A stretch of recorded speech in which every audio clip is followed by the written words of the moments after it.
me preparará con Dios y me da. Y bien como verás, mi espíritu. Vamos a hacer la oración. Padre que estás en los cielos, te damos gracias, Señor. Gracias, Padre, Señor bendito. Entregamos, Señor, y encomendamos en esta noche, Padre, Señor, que estás en los cielos. Gracias, Señor, porque tú eres bueno, porque tú eres fiel, Señor, y nos has permitido un día más, Señor, en esta vida. Te damos gracias, Padre, Señor, porque tú siempre tu mano, nos fortalece y nos da, Señor, siempre tu fortaleza. Gracias, Señor mío, por esta vida, Señor, por mirarnos un día más, que podamos tener un día más, Señor, y estar en tu casa, Señor. Todo está bendito, Señor mío. Bendito sea, bendito seremos, bendito estaremos, mucho Señor. Gracias, Señor, por mirarnos y darnos siempre tu fortaleza. Te pedimos, Señor, que hermanos que van acá, que tenemos tu casa, Padre. Así que pedimos que este viene en camino, se viene, Señor, acercando a este mundo de esta noche, estamos dando gracias aquí, Padre, Señor bendito, oh Señor mío, que siempre nos da, Señor, la fortaleza, que no puedes mirar atrás, Señor, y no se queda de la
Amén. El Señor le bendiga a todos esta noche.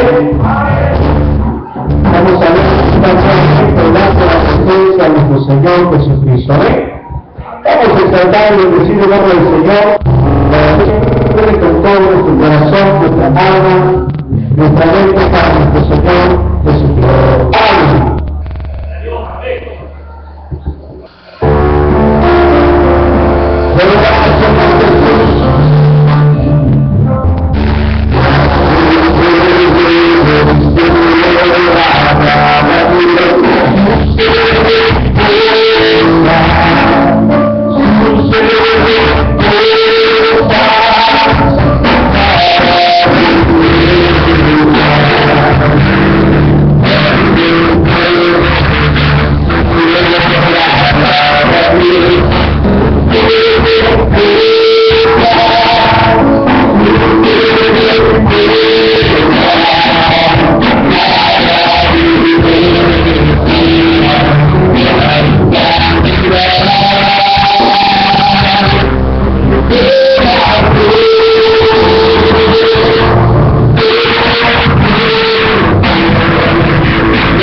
Amén.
deseando tanto en la voz de nuestros corazones. Habla de la fuerza y del Espíritu Santo. Dame la gente de cada una. Señor, Salvador. Damos claros a los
bendiga sus vidas, su familia, sus hogares. Denle la bienvenida que te da la tarde de esta noche. Dígale que Dios te bendiga. Bienvenido en la casa del Señor. Creemos en esta noche, estamos pidiendo el toque del Señor, que podemos hablar de esta tarde. Hemos estado ahí meditando la palabra y la alabanza que hemos estado cantando tanto en la adoración como en la alabanza, en los cantos de júbilo, nos ha llevado a lo que es hablar de la presencia y del poder de Dios. Si algo necesita la iglesia es el poder de Dios. Si algo va a hacer que le revelen murallas es el poder de Dios. Hoy me conmovieron unas palabras que me dijo una persona hoy en la tarde. Estaba hablando con una hermana, no es de esta iglesia. Estábamos hablando y de repente ella me dijo algo que me dejó pensativo. Yo no dije nada en el momento, pero estaba pensando toda la tarde en esas palabras. Que me decía esta señora, pastor, me decía, yo lo veo, me dijo, a través de, ahí me dice, donde ustedes transmiten, yo estoy pendiente cada vez que ustedes transmiten. A veces el sonido no se oye, me dice, perfecto, porque hay una falta por ahí, me dice, pero se entiende, se oye, se escucha, pero no quisiera oírlo mejor, me dice. Es lo único que yo estoy haciendo ahorita, me dice.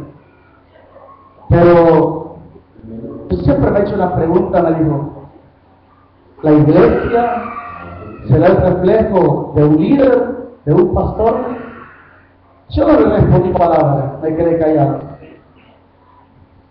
Y me dijo ella, así como es el pastor y así como es un líder, así será, me dice, el pueblo, la iglesia o el ministerio, donde Dios lo ponga. Y me quedé pensando en esas palabras. Y he estado meditando en esta tarde en esas palabras. Y hoy que cantamos la alabanza, la oración y todo, esas palabras han salido de mi mente. Y quiero que comencemos a estudiar el libro de los Hechos.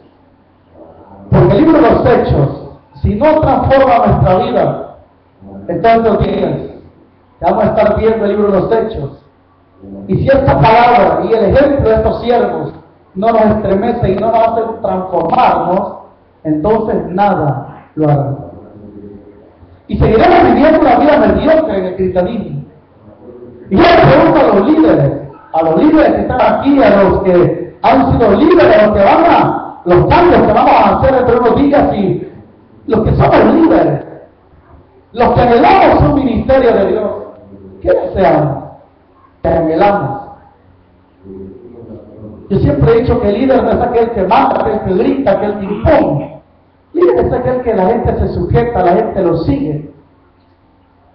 Porque quien da la autoridad no es el hombre, sino que es el Dios. Y cuando es Dios el que llama, el que envía, Él sujetará todo lo que tenga que sujetar para cumplir sus propósitos.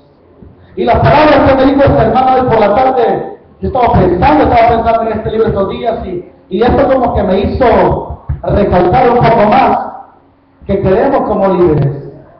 Yo quisiera saber en esta noche, pero que levanten la mano los que verdaderamente anhelan un ministerio de Dios. Pero los que anhelamos un ministerio de Dios, el diaconado es un privilegio, es parte de un ministerio. Cantar es parte de un ministerio, pero los ministerios están establecidos en la palabra: apóstol, profeta, evangelista, pastor y maestro. Esos son los ministerios. Y bajo esos ministerios hay una infinidad de dones y de privilegios, donde entran todo lo demás. Pero estos ministerios son lo que Jesús, según el apóstol Pablo en Efesios capítulo 4, versículos 11 y 12, establece. Y lo da a la iglesia para edificación del cuerpo de Cristo. La iglesia es el cuerpo del Señor. Entonces yo quisiera saber así, pero que ¿quiénes anhelan un ministerio?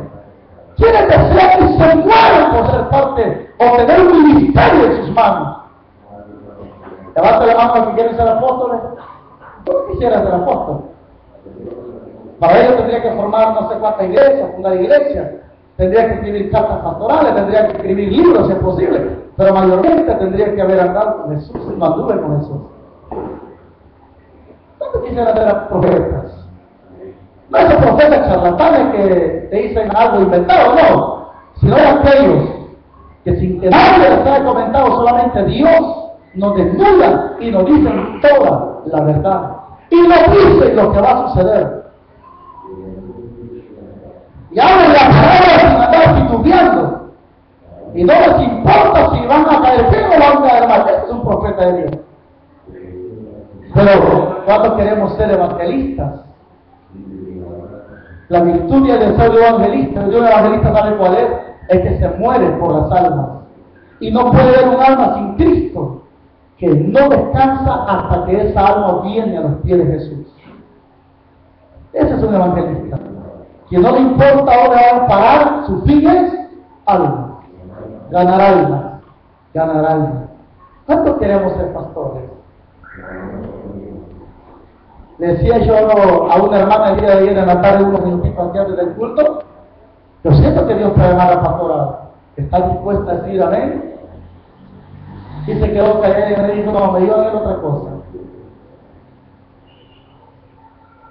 La Biblia dice que esto hay que anhelarlo, hay que desearlo. El que anhela el obispado, buena cosa, desea, esto se desea, se anhela. Entonces, hay que ir, pero viene el quinto, y el quinto es maestro de la palabra. Aquellos que abren la Biblia, abren algo ahí y comienzan a pisarla, hoy le hemos cambiado la pizarra, y comienzan a enseñar, y Dios da esa habilidad, Dios da ese talento, Dios da ese don, esa sabiduría, solo Dios la da, no la da el hombre, es Dios que la da. Entonces, pero podemos decir, no quiero ser. Pero en el libro de los Hechos vamos a ver los requisitos que necesitamos para entrar en ese mover y en ese ambiente. Amén. Así que piense ahora, ¿qué quiero yo? Diga usted, ¿qué quiero yo? ¿Qué quiero yo?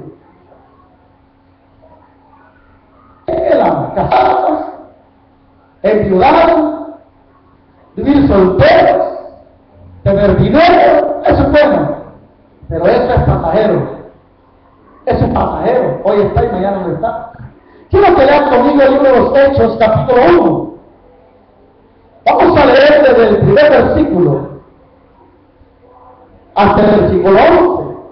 Y vamos a hacer un pequeño recorrido por toda la historia del libro de los Hechos, personajes, algunas características especiales y lugares donde se dio lo que es este movimiento del cristianismo, del evangelio, que narra el libro de los Hechos. Capítulo 1, versículo 1 al 11. Comparta la palabra del Señor con el amigo que tiene la paz en esta noche. Y cuando usted dice un fuerte, amén. Dice la palabra del Señor en el nombre del Padre, del Hijo y del Espíritu Santo.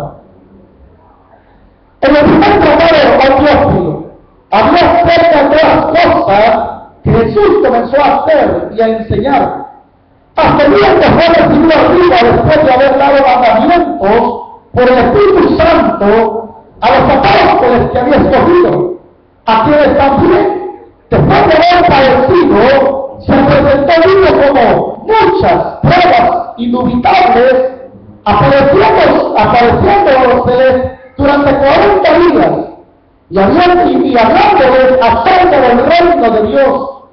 Y estando juntos, les mandó que no se fueran de Jerusalén, sino que esperasen la promesa del Padre, la cual dijo, oísteis de mí. Porque Juan ciertamente bautizó con agua, mas vosotros seréis bautizados con el Espíritu Santo dentro de 9 días. Entonces, los que se habían reunido le preguntaron diciendo, Señor, ¿restaurarás el reino de Israel en este tiempo? Y le dijo, no os toca a vosotros saber los tiempos o las razones que el Padre puso en su sola potestad. Pero recibiréis poder cuando haya venido sobre vosotros el Espíritu Santo, y le seréis testigos en Jerusalén, en toda Judea, en Samaria y hasta lo último de la tierra. Y habiendo dicho estas cosas, viendo ellos, fue alzado y le nube que le ocultó de sus ojos. Y estando ellos con los ojos puestos en el cielo, entre tanto que él se iba, de aquí se pusieron junto a él dos varones con vestiduras blancas, los cuales también le dijeron: varones galileos, ¿por qué estáis mirando al cielo? Este mismo Jesús, que ha sido llevado de vosotros al cielo, ascienda como lo habéis visto ir al cielo. Amén. Pues entonces, en esta noche vamos a hablar acerca del libro de los Hechos.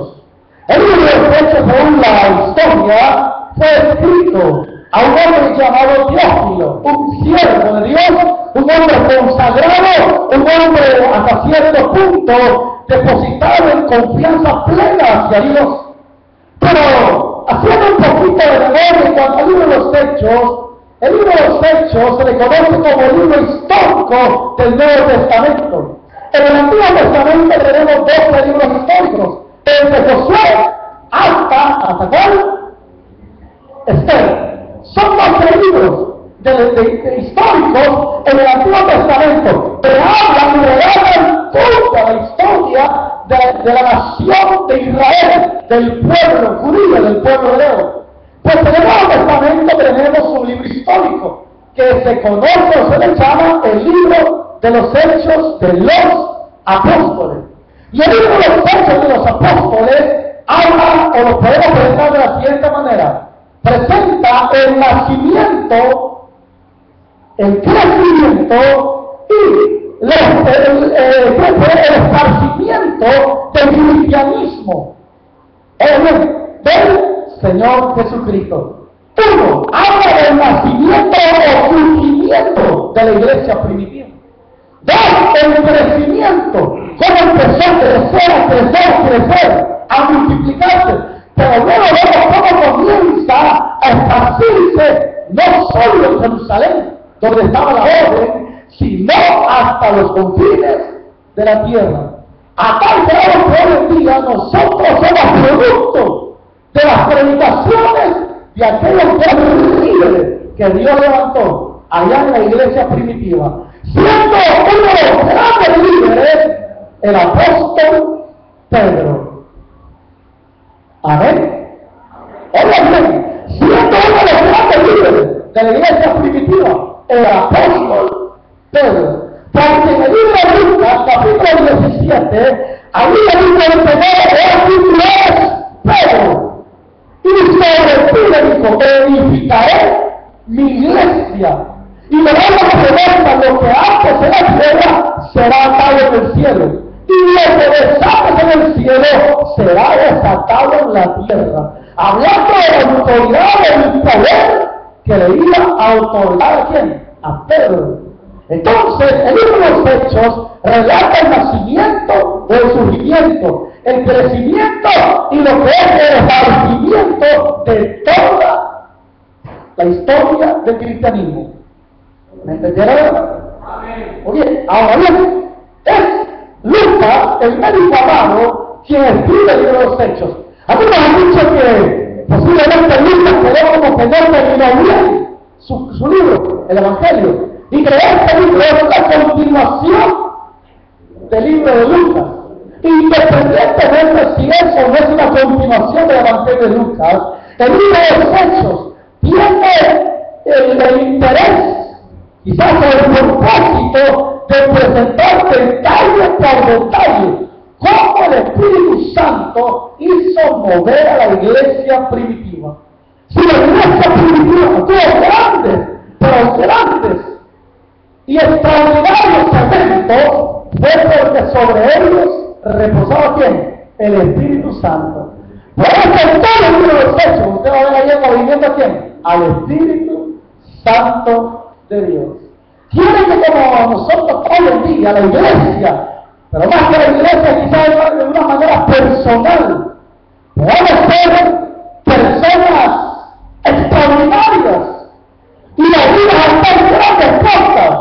Esto es posible, siempre y cuando nos dejemos llenar y guiar por el Espíritu Santo de Dios.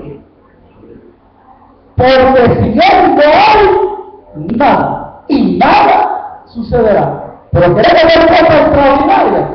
Queremos hacer grandes hazañas. Comencemos a depender del Espíritu Santo, a buscar el Espíritu Santo, a alabar al Espíritu Santo, y comencemos cada uno a buscar y a llenarlo de la presencia del Espíritu Santo. Entonces, ahora voy a informar en detalle lo que es el cristianismo.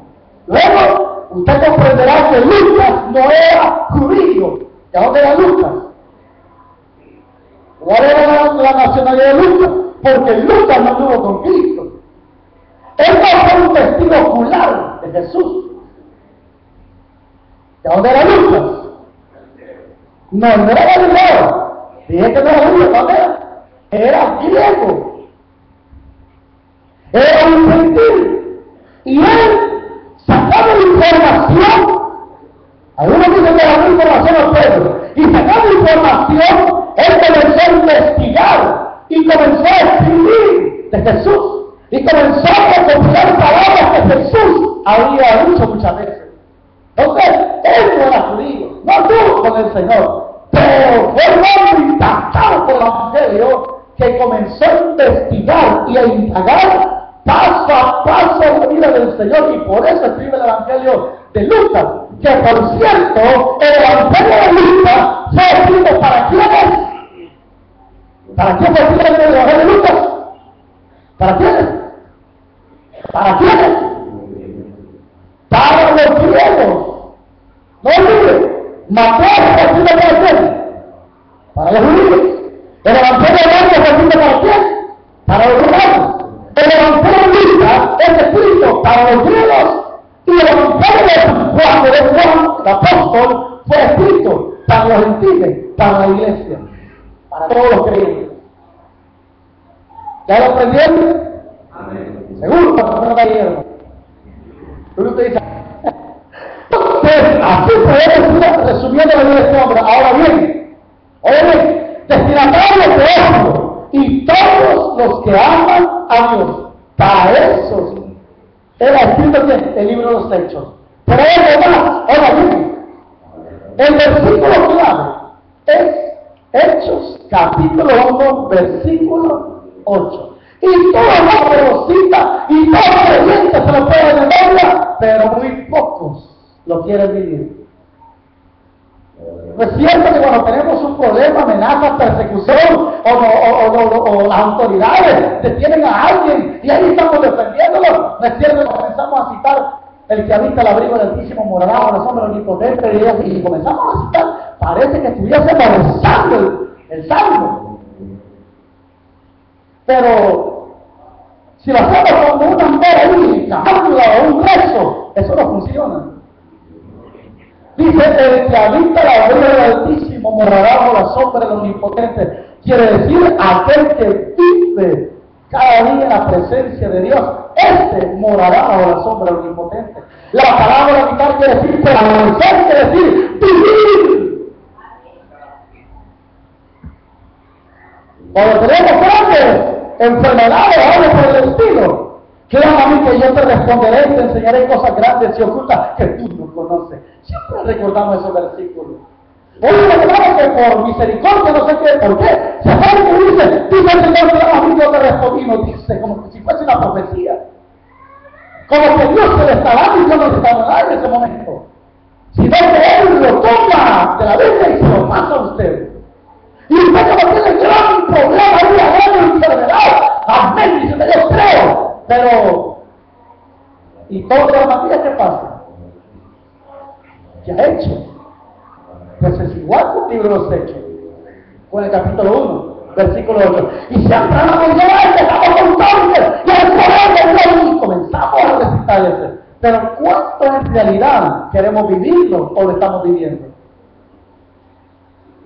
Porque no va a suceder nada, y no me voy a cansar de decir esto, no sucederá nada en nuestras vidas.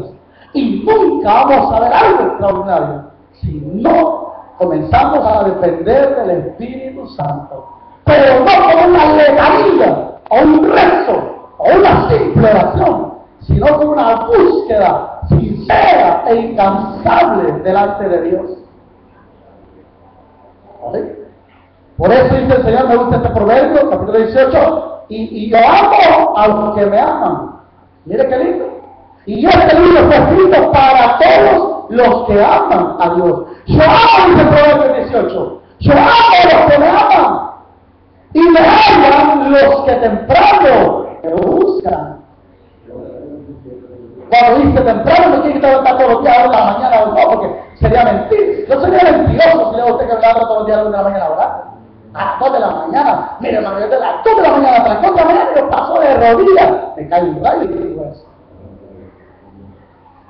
Como que alguien de ustedes me diría, no, por esto, por Diosito, le digo que yo todos los días, hermano, de 1 a las 5 de la mañana paso en oración. Yo no le voy a creer.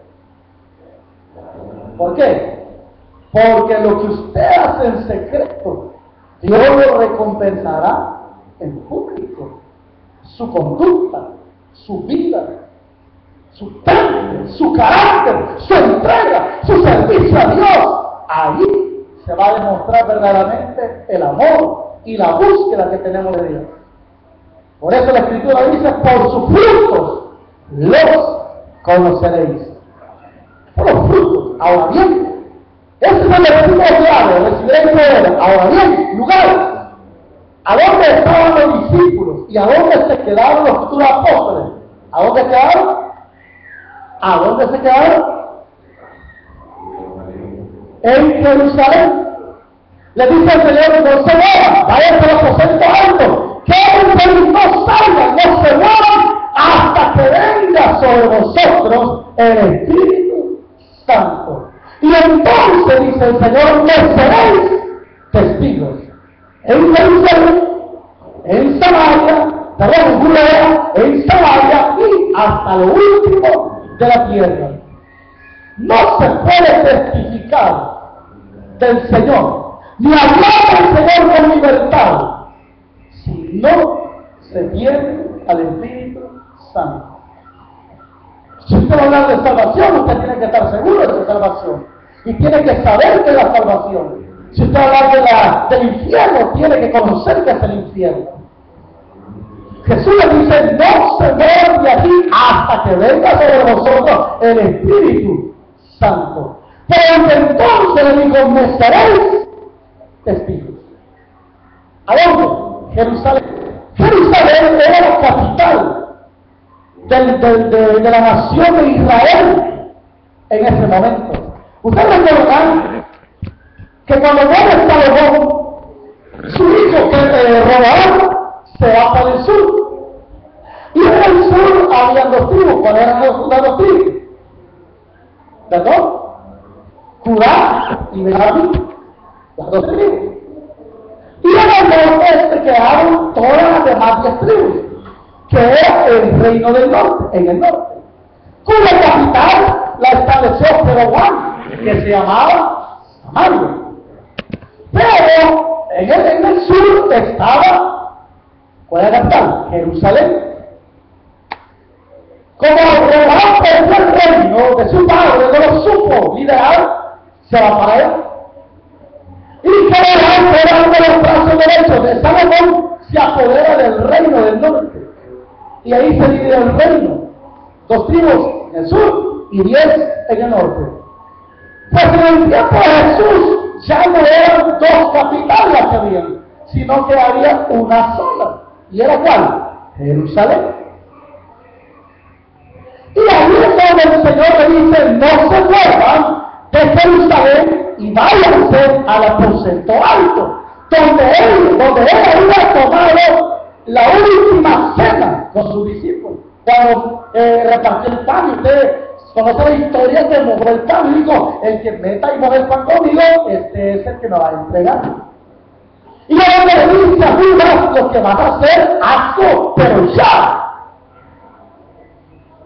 Ahora ya lo que voy a hacer, tengo pensado, voy a hacer, no, algo ya le dijo el Señor.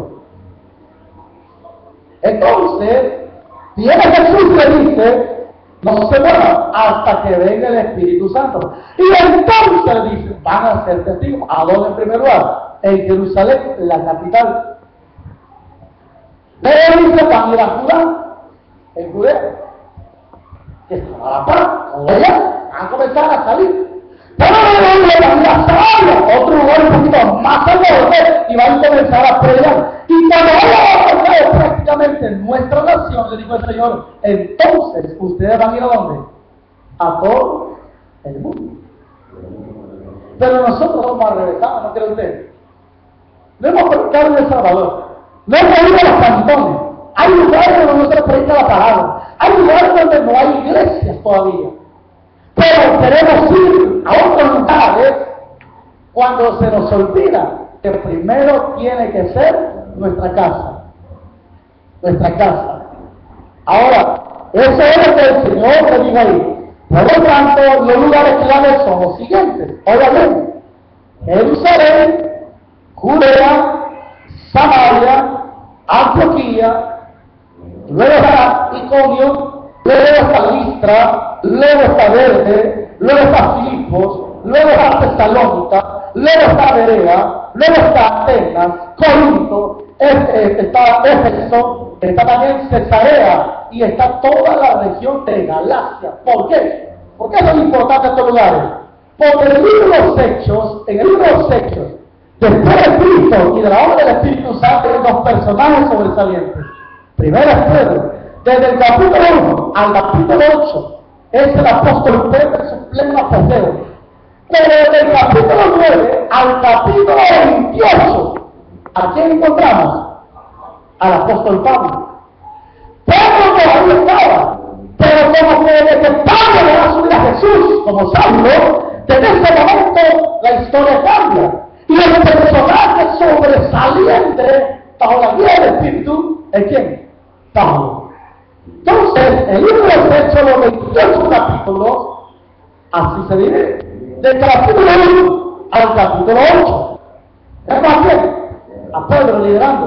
Pero luego tenemos a quién? A Pablo. Y por eso hay lugares que se mencionan, porque esos lugares fueron conquistados, fueron establecidas iglesias por el apóstol Pablo. Voy a preguntar, ¿cuántos viajes misioneros hizo Pablo? ¿Cuántos viajes misioneros hizo Pablo? Bueno, aplazado. Voy por este lado. ¿Cuántos viajes misioneros hizo Pablo? A ver, aprobado, líderes. Líderes que están papados esto. Perdón, hermano Carlos. Hizo 3 viajes misioneros. Algunos dicen que Pablo hizo 4. No, fueron 3. El cuarto viaje que hizo no lo hizo como un viaje misionero. Que hizo obra misionera es otra cosa. Pero no estaba en mente que él, ahorita no. Fue a Roma, pero fue cuando lo llevaban preso. Que por un tiempo fue una clase tirada y luego pasó para la cárcel. Pero los viajes misioneros de Pablo fueron 3. Capítulo 13, capítulo 15 y capítulo 18 del libro de los Hechos. Ahí usted encuentra esos capítulos, los 3 viajes misioneros de Pablo, donde Pablo funda una iglesia en el primer viaje, en el segundo viaje comienza a fundar una iglesia, y en el tercer viaje supervisa y envía y comienza a enviar cartas. Ahí tenemos al apóstol Pablo. En uno de esos viajes, en el primer viaje misionero, usted recordará a un hombre que se llamaba Juan Marcos. Juan Marcos, del cual vamos a hablar más adelante también. Juan Marcos fue aquel hombre que hizo 8 años, pero en el camino, ¿qué hizo? Abandonó al apóstol Pablo y a Bernabé. Es como si los hermanos dicen, ¿se acuerdan ustedes cuando comenzaron a ir a San Vicente? ¿Ah? Levanta la mano los que iban a San Vicente cuando empezó el hermano Juan. Levanta la mano. Levanta la mano aquí, vamos uno. Levanta la mano, sí, mayor, como no hacían varios, están apenas levantar la mano. Un montón que íbamos. Pregúntele ahora cuántos van con él. Solo él y de vez en cuando sí es que va la esposa. Pero cuando comenzó a ir, hicieron un montón de gente. Cuando iba el camión y cuando iba a pie siempre un montón de gente. Pues lo abandonaron. Igual pasó con Juan Marcos y Pablo. Juan Marcos el primer día había contado a Pablo. y a medio camino dice, me regreso, y se regresó. Bernabé sigue con Pablo. En el segundo día misionero, Juan Marcos dijo, voy a ir. Y Pablo le dijo, hoy no vas a ir, le digo, te vas a quedar porque no como llamarás tú, gente se queda. Y no lo quiso llevar al segundo día misionero.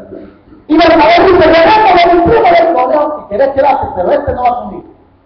Y le dijo Bernabé, entonces yo tampoco voy, esta vez voy solo, dijo. Y se quedó Bernabé. Y se va solo Pablo. En el camino encuentra a Timoteo, encuentra también a Epafrodito, encuentra más adelante a Tito y encuentra muchos, pero muchos colaboradores. ¿Me están entendiendo, hermano? Vuelve preguntando ahí. Ahora, todos lugares, personajes claves, o a todos personajes claves. Primero, Pedro, no hay duda, ya es líder. Segundo, antes de Pablo, Juan. Juan es aquel hombre, no dice que entra Juan en la Biblia, en el Nuevo Testamento. Está Juan el Bautista, primo hermano de Jesús. ¿Está bien? Primo hermano de Jesús, hijo de Elizabeth. Luego tenemos a Juan Marcos.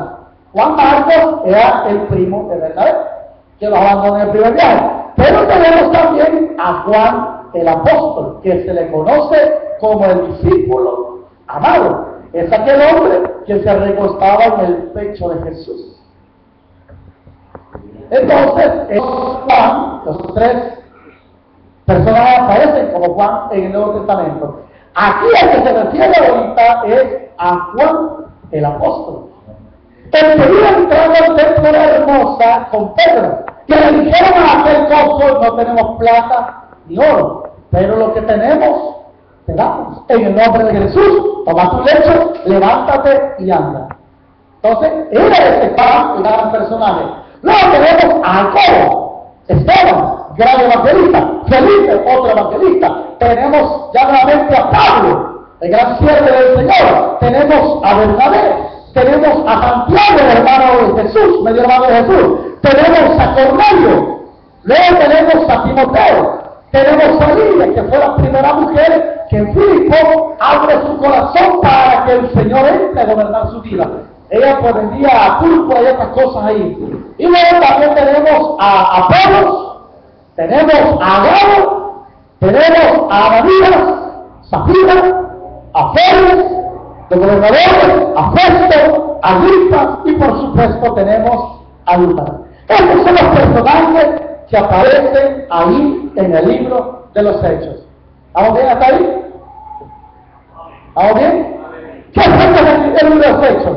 Aproximadamente en el año 63 al 70 después de Cristo se escribe el libro de los Hechos. ¿Y cuál es el propósito? Decíamos, el propósito es relatar detalle por detalle el surgimiento y el crecimiento y el esparcimiento de la iglesia primitiva.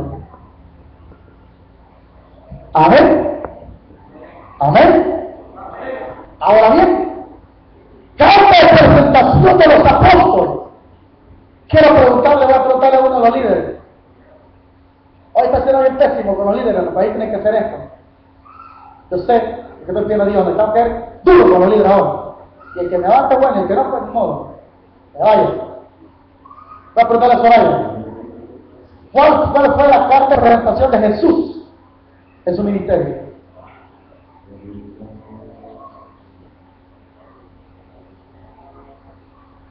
Mano Giovanni, ¿cuál fue la carta de presentación de Jesús en los ministerios? Los milagros. Los milagros fueron la carta de presentación de Jesús. Pero cuando él comienza, ¿qué comenzó a hacer? Milagro, milagro tras milagro tras milagro. Y la palabra milagro es diferente a la sanidad. Porque la sanidad es cuando usted tiene una enfermedad y se curó. Fui hermano que comía manchado y me hizo daño. Excelente, hermano. Ore, que usted ore, quítala sin tomar el cabeza, sin tomar intestinalidad y se le quita. Luego dice, hermano, de la cabeza y no cuánto tome acetaminofén, come esto y no me quita. ¿Está bien? Usted se curó. Yo andaba mal del ojo, que me salió una veguita, dicen por ahí, no sé qué cosa estando ahí. Ya me querían cambiar el ojo. Y yo digo, no, le digo, hicieron cosas, dice aquí. Y yo, Señor, ayúdame, Señor, en tu nombre me he hecho esto, Señor, en tu nombre. Y yo tomen en el nombre del Señor todo. Y al final, él me dice, me sale sanidad. Pero un milagro es algo sobrenatural. Por ejemplo, hay una persona demente, como está la hermana Aine Moreno, demente. Entonces viene y le falta, no tiene los 5 sentidos, solamente tiene 3. Es Lorenzo, en otras palabras, Lorenzo dice, Lorenzo. Entonces, viene y en oración, esa persona que nadie, ni el psicólogo, ni el psiquiatra, pero ni el médico, nadie le podía sanar. Viene y de repente queden sus 5 caballos. Este es un milagro. Usted dice, hermano, yo camino de lado porque tengo un pie más largo que otro. Y vamos a ver, ¿verdad? Uno mide 1 metro y el otro mide 95 centímetros. Esos 5 centímetros hacen la diferencia y usted camina de lado. Eso no lo reía la ciencia médica ni el dinero. Le podrán poner una prótesis, pero nunca era lo mismo. De repente, una oración allá en su casa, de repente usted ora y el Señor de repente le pone la misma medida a los 2 pies. ¿Eso sería qué? Un milagro. Una persona dice, estoy desahuciado, me ha dicho el médico que estoy para el tigre, me ha dado un mes de vida, ya estoy agonizando, estuvo por un lado, estuvo por otro, ya completamente muerto en vida. Pero de repente en una oración dicen, yo sentí que algo caliente corrió mi cuerpo. Eso es un milagro. Milagro es algo sobrenatural. Decir, por ejemplo, mañana a las 6 de la mañana que usted pase por aquí, usted va a ver la cerámica terminada hasta donde termina el cemento. Sería un milagro.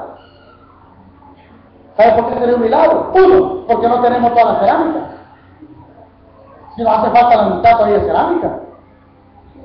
Y como la más por encima está. 2, el pegamento que hemos traído no va a alcanzar para lo que falta todavía, tal vez para esta parte. Y viene el hermano, la gallina, y se ayuda y se va para dormir y no trabaja. Y mañana cuando lo viene, se han pegado. Pues, ¿y quién hizo esto? Eso sería que un milagro. Decir, hermano, mañana a las 5, a las 10 de la mañana venga porque esto va a estar encielado y va a haber 3 ventiladores.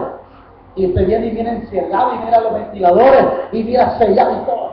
Eso sería que un milagro. Es algo sobrenatural que yo no lo puedo comprender ni entender, mucho menos quizás explicar. Entonces, la iglesia primitiva, la unción del Espíritu, tuvo una carta de presentación y que fueron los milagros también.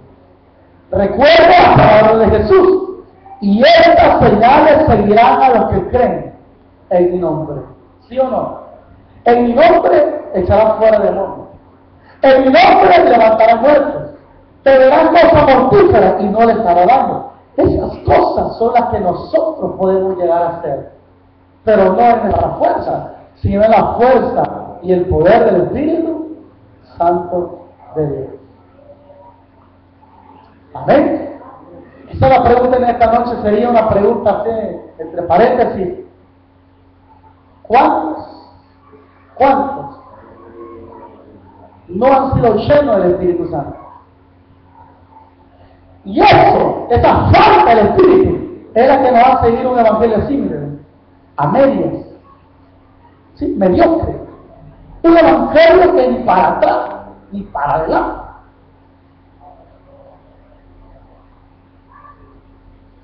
Porque si algo movía la iglesia primitiva de los apóstoles, fue la unción, fue el poder, fue la llenura del Espíritu Santo.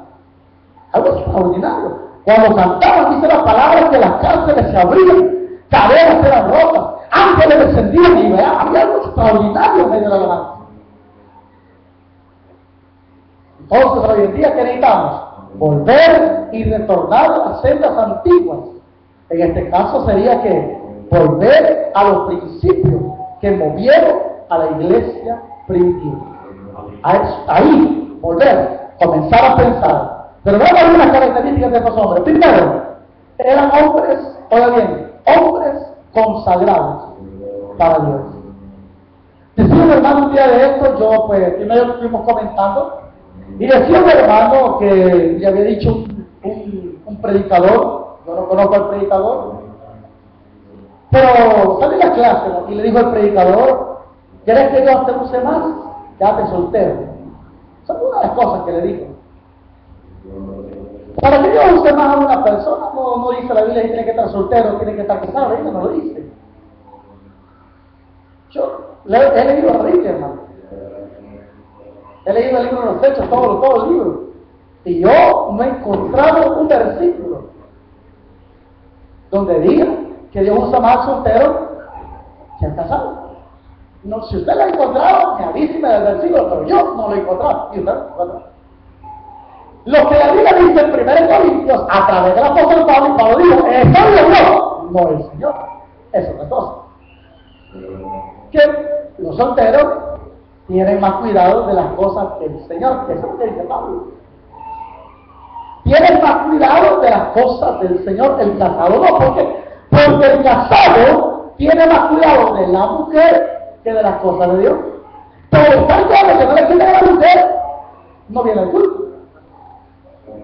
Pero está claro que no le quita a la mujer, no ora. Porque nadie le quita la mierda a la mujer y otro la lleva. Carmelo. O el hombre va al infierno, o la mujer va al hombre, y que no puede estar cuidando de yo no puedo congregarme. ¿Sí? Y eso pasa. Vienen los hijos. Y uno cuida más a los hijos que las cosas del Señor. Pero habla de cuidar eso. Y salió la pregunta y salieron varias opiniones que pensaban. Y yo le digo a él: la Biblia lo que dice es esto. Es lo que dijo Pablo. Pero el Señor no dice eso. Ahora, si hay jóvenes aquí que por voluntad propia quieren hacer pactos de castidad, es otra cosa. Dice: hermano, yo quiero ser eunuco. Tranquilo. Hacer frente. Lo ungimos con aceite y lo consagramos para el Señor. Los ancianos van a hablar por usted y usted va a quedar eunuco. Quiere decir que usted, aunque vea una mujer, no va a sentir deseo de mujer, porque usted ha sido consagrado para Dios y dedicado para Dios. Aunque la eunuco tenía una característica. ¿Y cuál es la característica, hermana Anita? No tenga pena para hablarlo. Algunos nacían. A otros los castraban, pero no crea que le volaban el miembro del hombre, no. Pero había algo que le quitaba para que él no tuviese una erección. Eso es lo que hacía con el eunuco. No sé si usted está dispuesto a hacerle caso a ese predicador. Yo tengo una pulidora ahí de 9 pulgadas. Grande la pulidora. Tenemos discos para cortar hierro y cortar cerámica. Tenemos un codo afilado. Lo hacemos en eunuco. Y está de cargar ahorita. Para que también van a poder inyectar también. Le podemos poner penicilina, no hay problema.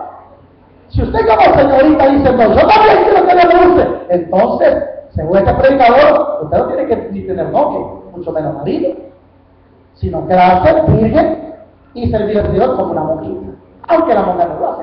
Pero por lo menos, quizás, no tocar marido. Ahora, eso es lo que dijo el predicador, pero la Biblia no dice eso. El Señor dice en su palabra: el hombre, dice ahí, el que haya esposa haya el bien. Hablando del hombre, el que haya esposa haya el bien. Y cuando dice haya el bien, habla de bendición. Porque la mujer, la esposa, para el hombre es una bendición. Había un programa hace muchos años donde tenía un lema: el matrimonio es como el demonio. Pero este lema es porque los que hacían el programa eran paganos, mundanos, no conocen a Dios. Pero para los que estamos en Cristo, el matrimonio no es como un demonio, es una bendición de Dios.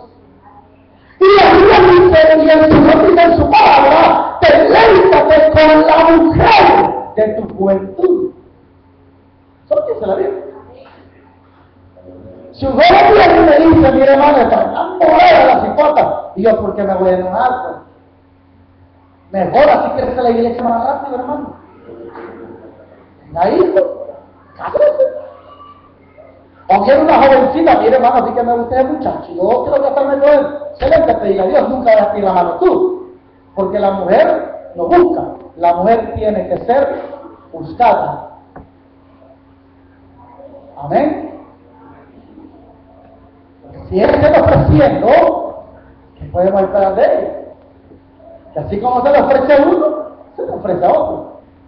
Pero la que es buscada, que hasta ayuda a dirigir el todo de su pote, y ahí todo, la pregunta que te pasa, eso es lo que le dice hermano, porque esta gente no sale más. Hasta que le dice, sí, le dice. Entonces, la mujer, y esto es para todas las señoritas que no tienen novio, la mujer tiene que ser buscada. Y aún hasta para tomar la decisión de decir sí o no, tiene que pedir la guía al Espíritu Santo. Y no dejarse ir, porque entonces va a fracasar. Amén. Entonces, la carta de predicación de todos los discípulos, los apóstoles, fueron los milagros.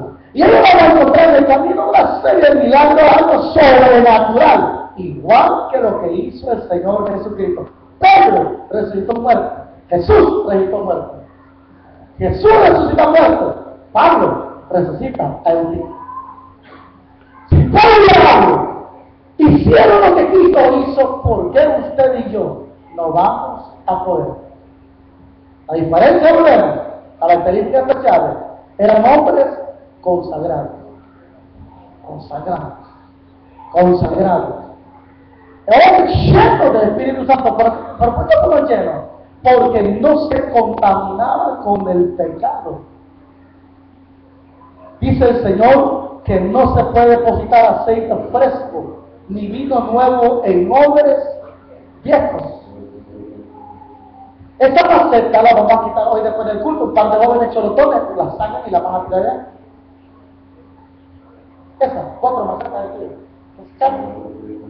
Pero tomándolas como ejemplo, si nosotros sacamos esa maceta, lo que está ahí, le aseguro que esa maceta, ese odre, ese depósito se puede quebrar, ya está frágil. Y una de las características, ¿por qué dice la Biblia eso? Es porque los hombres con el tiempo, como eran de barro, tendían a que se cristalizaban. Y cuando se depositaba sobre ellos un aceite, pero muy fresco, nuevo, entonces el hombre se comenzaba a reventar, a agrietarse, y el aceite se fugaba, se iba, lo botaba. O echando el vino, para el vino de uva, fresco aquello. Eso destemplaba, como cuando usted come, ¿cómo le llaman? Mango ácido, ¿verdad?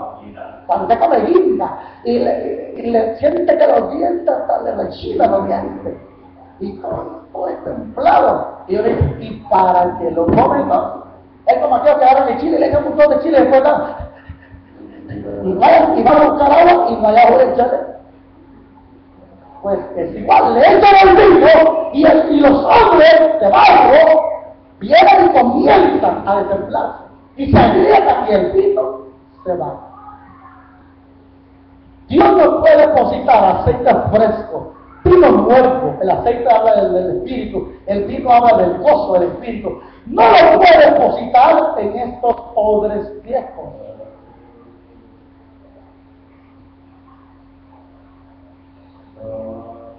¿Por qué? Porque cuando hablamos de que somos sobre Dios, estamos hablando de que estamos contaminados del pecado.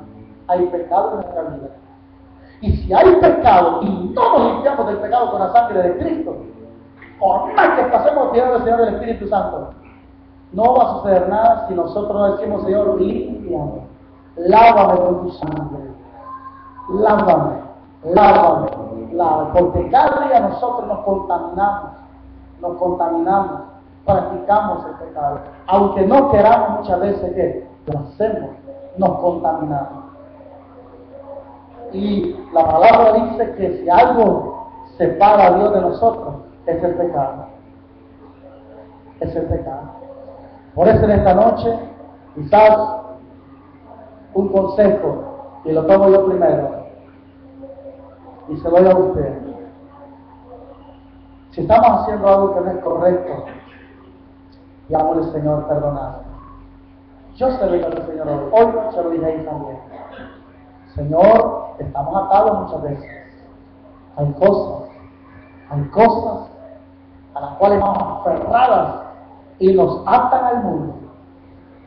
Y aunque Dios quiera dar más de su bendición en nuestra vida, pero si hay pecado, ese pecado que estorba para que el Espíritu Santo haga su obra en nosotros. Así que en esta noche lo dejo con todo este panorama, y el otro domingo comenzamos el primer capítulo, pero quiero que se pare de pie. Y vamos a cantar esa alabanza, hermano. David, ¿son quién? Machete. David. Está David. Y vamos a cantar esa alabanza aquí, se ven llena